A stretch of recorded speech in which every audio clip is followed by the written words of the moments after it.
Hello students, तो आज हमारा आरआरबी एएलपी का एग्ज़ाम था। फर्स्ट शिफ्ट कंप्लीट हो चुकी है और वीडियो हम थोड़ा सा लेट डालेंगे क्योंकि हमें जितने मैक्सिमम से मैक्सिमम क्वेश्चंस मिल सकते हैं हम ट्राई करेंगे। हम फटाफट से वीडियो नहीं अपलोड करेंगे, थोड़ा सा टाइम लेके अपलोड करेंगे ताकि हमें जितने ज़्यादा से ज़्यादा क्वेश्चंस मिल सकें हम वो सारे के सारे अपलोड कर सकें। ठीक है, चलिए टेंशन वाली कोई बात नहीं है। जितने भी शिफ्ट होंगे आपको सभी एग्जाम का वीडियो मिल जाएगा। ठीक है, पर थोड़ा टाइम रुक के, क्योंकि कभी कोई क्वेश्चन छूट जाता है, कभी कुछ छूट जाता है, इसलिए हम लोग थोड़ा सा लेट अपलोड करेंगे। ठीक है, चलो हमारे पास क्वेश्चन जो थे 30 इसमें करंट अफेयर भी आनी थी, जनरल साइंस भी आनी थी। टोटल नंबर ऑफ क्वेश्चन 30 है।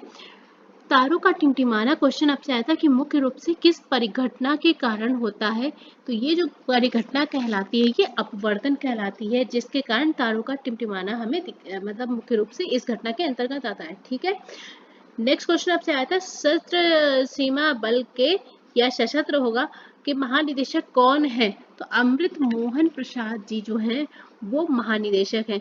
गीजर, विद्युत इस्त्री यानी कि प्रेस और हीटर सभी किस सिद्धांत पर कार्य करते हैं। ये तापन प्रभाव या ऊष्मीय प्रभाव पर कार्य करते हैं। थोड़ा सा डाउट है, यहाँ पे ऑप्शन में आपको दोनों मिले थे या कोई एक मिला था, तो प्लीज अगर आप बताना चाहें तो प्लीज कमेंट करें। अगर आपको किसी भी क्वेश्चन में डाउट है ये था या ये क्वेश्चन नहीं था या कोई क्वेश्चन छूट गया है आपको अभी याद हो, अगर कोई ऐसा बच्चा देख रहा है जिसने आईआरपी का एग्जाम दिया हुआ है तो आप मुझे कमेंट करके बता सकते हैं। ठीक है, चलिए अगर किसी क्वेश्चन में डाउट है कि आया था या नहीं आया था तब भी आप मुझे कमेंट कर सकते हैं। उत्तल दर्पण के द्वारा बने प्रतिबिंब की मुख्य विशेषता क्या होती है। उत्तल दर्पण के द्वारा जो प्रतिबिंब है वो आभासी होता है और कैसा होता है, सीधा। राइट, नेक्स्ट, दो आवेशित कणों के बीच की दूरी आधी करने पर उनके बीच बल पर क्या प्रभाव पड़ेगा। अच्छा एक बात बताओ, सबने फॉर्मूला पढ़ा है कई बार। अभी मैंने साइंस के वीडियो कराना शुरू नहीं किए हैं, पर मैं आपको बता दूं आपने ये फॉर्मूला पढ़ा है। जब आप इनके बीच की दूरी आधी करेंगे, ठीक है, एक नॉर्मल चीज लो, देखो जैसे Gm1 m2 दो वस्तुओं का द्रव्यमान हो गया। जब हम दूरी आधी करेंगे, ठीक है, तो कुछ इस तरह से बनेगा। ठीक है, तो ये हमारा नीचे क्या बन जाएगा, Gm1 m2 upon r square, और नीचे ये 4 बनेगा। ठीक है, जो ऊपर चला आएगा यानी कि कितना हो जाएगा, हमारा जो फोर्स है वो कितने टाइम्स हो जाएगा, 4 टाइम्स हो जाएगा। ठीक है, आई होप आप सबको समझ में आ गया हो। ये रहा इसका एक्सप्लेनेशन। ठीक है, टेंशन वाली कोई बात नहीं है, थोड़ा आराम आराम से करेंगे, कोई दिक्कत वाली बात नहीं है। मुझे पता है आप सभी को आसानी से चीज़ समझ में आ जाती हैं। ठीक है, चलो नेक्स्ट क्वेश्चन पे चलते हैं। F equal to M A से रिलेटेड एक क्वेश्चन था। F equal to M A क्या है, फर्स्टली तो आप मुझे ये बताओ, ये न्यूटन का दूसरा नियम है। ठीक है, यहाँ से अगर क्वेश्चन बन जाए कौन सा है, तो न्यूटन का दूसरा नियम है। ठीक है, अब मैं बताती हूँ आपको क्वेश्चन क्या आया था।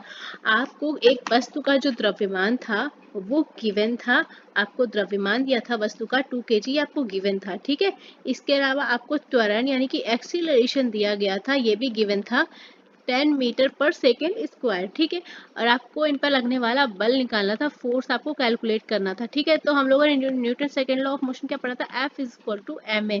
तो हम लोग डायरेक्ट पुट अप करेंगे ना, 2 kg मल्टीप्लाइड बाई एक्सीलरेशन कितना दिया था, 10 मीटर पर सेकेंड स्क्वायर, तो ये कितना बनेगा, 20 मीटर kg पर सेकेंड स्क्वायर, या इसको कैसे रिप्रेजेंट कर सकते हैं, 20 न्यूटन। ठीक है, तो टोटल आपको वैल्यू यही दी थी 20 न्यूटन, और एक न्यूटन बराबर क्या हो गया, मीटर केजी पर second square. Right, I hope आपको समझ में है। तो हमारा आंसर यहाँ पे जो निकला था वो था 20 न्यूटन। ठीक है, अगर किसी भी क्वेश्चन में किसी भी तरह का कोई भी डाउट लग रहा है ना, तो फटाक से कमेंट करना मुझे। ठीक है, आपके कमेंट डेली बेसिस पर ऑब्जर्व किए जाते हैं, आपको तुरंत रिप्लाई दिया जाएगा जैसे ही वो देखे जाएंगे। राइट, चलिए नेक्स्ट क्वेश्चन पे चलते हैं। 281 एंड बियॉन्ड किस दिग्गज क्रिकेटर की आत्मकथा है। बहुत पुरानी बुक है, मुझे याद है, पीवीएस लक्ष्मण की है, और ये काफी एग्जाम में आई है, जब से लिखी गई है या अभी तक काफी एग्जाम्स में पूछी जाती है। जिंजी किला कहाँ पर स्थित है, आपसे पूछा गया, तो तमिलनाडु के विल्लुपुरम जिले में हमारा ये किला स्थित है। खेलो इंडिया यूथ गेम में 1500 का रिकॉर्ड किसने तोड़ा। अगर लड़की वर्ग मतलब गर्ल्स वर्ग की बात करेंगे तो दुर्गा सिंह जो कि बिहार से हैं, और अगर बॉयज में जाएंगे तो राहुल सरनालिया जी जो यूके से हैं। ठीक है, विज्ञान प्रौद्योगिकी का पुरस्कार कितने क्षेत्रों में दिया था। टोटल नंबर ऑफ फील्ड होता है 13 फील्ड्स में ये अवार्ड गिवन है। ठीक है, तो हमारा टोटल 13 फील्ड्स में दिया जाता है। भारत के वाटरमैन के रूप में किसे जाना जाता है, Rajendra Singh is also known as waterman of India. Right. Rajendra Singh को वाटरमैन के रूप में हम लोग जानते हैं। संविधान का कौन सा अनुच्छेद न्याय पर आधारित सामाजिक व्यवस्था प्रदान करता है? आर्टिकल 38 हमारा ऐसा है जिसके अंतर्गत ये न्याय पर आधारित सामाजिक व्यवस्था प्रोवाइड करता है। ठीक है, नेक्स्ट क्वेश्चन। सिस्टर मिडनाइट में मुख्य भूमिका किस अभिनेत्री ने निभाई थी? तो राधिका आप्टे जी जो थी वो मेल लीड रोल में थी। दर्पण का फॉर्मूला आपसे पूछा गया था, ये नहीं था कि कॉनकेव था, ठीक है, या किस क्या था, अवतल या उत्तल, दोनों ही केस में हमारा जो दर्पण का फॉर्मूला रहेगा वो यही रहेगा। ठीक है, 1/f फोकस और 1/b प्लस 1/u वास्तविक दूरी और आभासी दूरी। ठीक है, दोनों ही केस में। प्रकाश वर्ष किसका मात्रक था? आपसे पूछा गया था, हमारे दूरी ऑप्शन में मिला था। वर्तमान में कैबिनेट सचिव पूछे गए थे तो टीवी सोमनाथन जी इस समय प्रेजेंटली कैबिनेट सचिव हैं। गैसोहॉल किसका मिश्रण है आपसे पूछा गया था, तो गैसोलीन और एथेनॉल, डिटो ऑप्शन मिल गया था।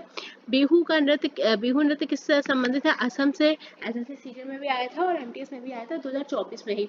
बोरेक्स का रासायनिक सूत्र आपसे पूछा गया था, तो ये इस फॉर्म में लिखा है, पर मैं आपको बताऊं ये एग्जैक्टली आपको कुछ इस तरह से लिखा होगा, Na2B4O7 to 10H2O। ठीक है, इस फॉर्म में आपको मिला होगा एग्जाम में। यहाँ पे थोड़ा सा हम लोग टाइपिंग कर देना तो ऐसा हो जाता है। वित्त मंत्रालय ने किसानों के फसल के लिए कौन सी योजना चलाई थी? तो प्रधानमंत्री फसल बीमा योजना के नाम से हमारा वित्त मंत्रालय के द्वारा चलाई गई योजना थी। क्यूरी पूछा गया था आपसे कि ये किसकी इकाई है, तो क्यूरी किसकी? रेडियोधर्मिता की। What is the name of K2CR?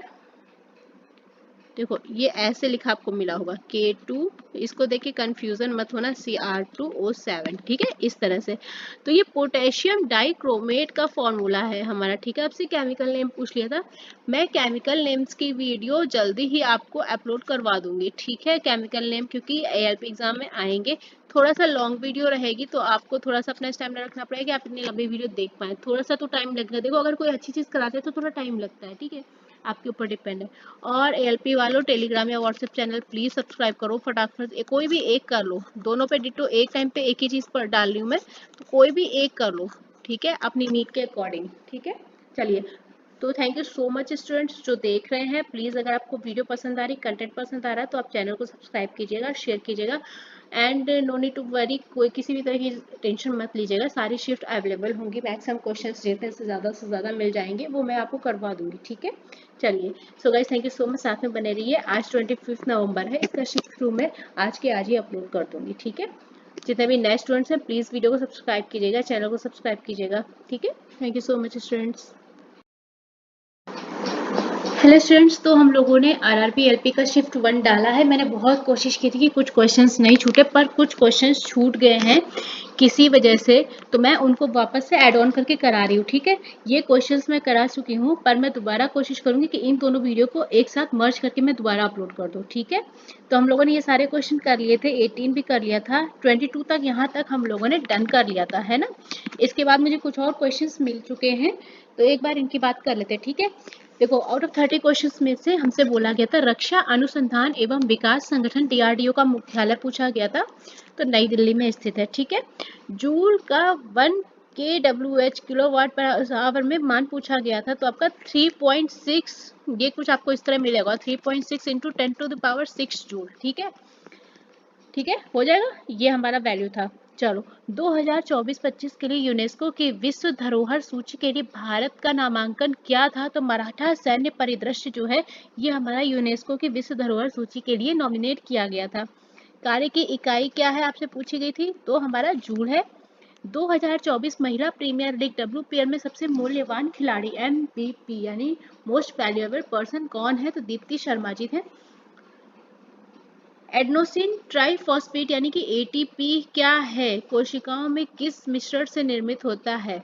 ठीक है, ये हमारा हो गया इसका फुल फॉर्म। ये कोशिकाओं के किस मिश्रण से निर्मित होता है? तो ये हमारा माइटोकॉन्ड्रिया से निर्मित होता है। ठीक है, ये क्वेश्चंस मुझे मिले हैं वापस से, तो मैं थोड़ा सा देखो डाउट में हूँ। अगर ये क्वेश्चंस है तो वेल एंड गुड, कोई बात नहीं है, लेकिन अगर आपको किसी भी तरह का डाउट हो रहा हो ना कि ये क्वेश्चन थे या नहीं थे, जो भी था, तो एक बार मुझे इन्फॉर्म जरूर कीजिएगा, ठीक है।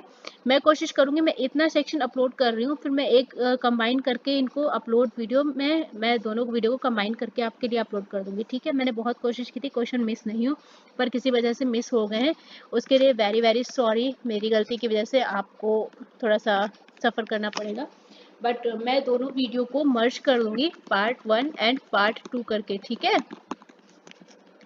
मैं दोनों वीडियो को मर्ज कर दूंगी, देन मैं इसको फिर से अपलोड कर दूंगी, ठीक है। चलिए कोई बात नहीं है कि हमारा शिफ्ट यहाँ पे खत्म होता है। शिफ्ट 2 हम थोड़ा सा लेट अपलोड करेंगे, ठीक है, ताकि सारे के सारे क्वेश्चंस मिल जाएं, ठीक है। 10 क्वेश्चन मिल जाते, 12 क्वेश्चन मिल जाते, उसका कोई मतलब नहीं है, फिर आप परेशान होते हैं, आपको पूरे क्वेश्चंस नहीं मिलते। इसलिए शिफ्ट 2 और शिफ्ट 3 मैं थोड़ा लेट अपलोड करूंगी, क्योंकि देखो अभी भी इतना मैंने कलेक्ट किया था क्वेश्चन, पर कुछ क्वेश्चन मिस ही हो गए, है ना। तो वो चीज़ वापस नहीं करनी है। शिफ्ट 2 में थोड़ा सा लेट अपलोड करूंगी, तब तक के लिए साथ में बने रहिएगा।